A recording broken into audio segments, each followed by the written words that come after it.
not only just in higher education, but overall education as well, right from K-12 up until higher ed.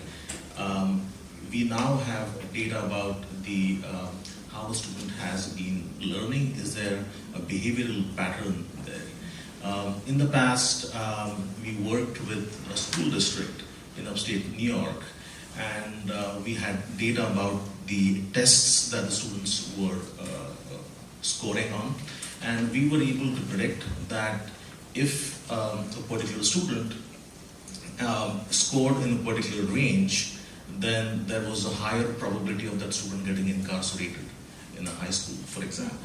So, so these things can perhaps be used by administrators for coming up with intervention, that if there's a higher probability, can we take some remedial action and prevent from that particular event occurring, for example.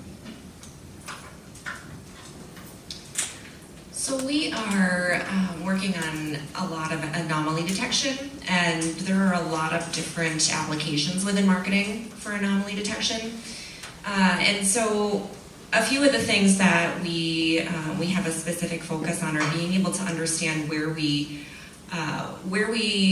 sit relative to our competitors with how we're appearing, how we're approaching our consumers, how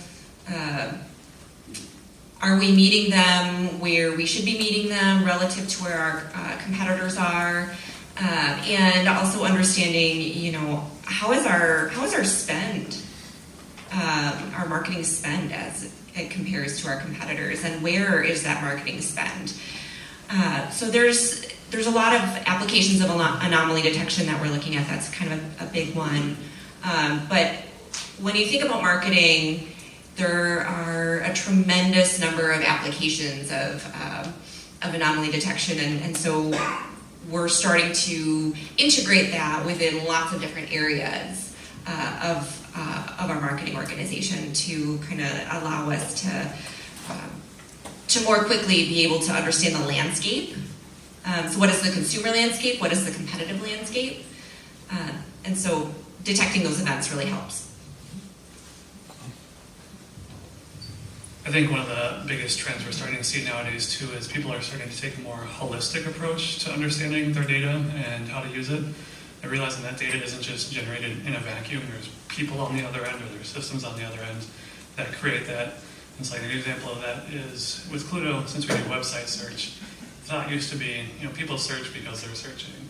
But what businesses are starting to understand is that when someone does a search on your website, it's because they're not finding what they want easily.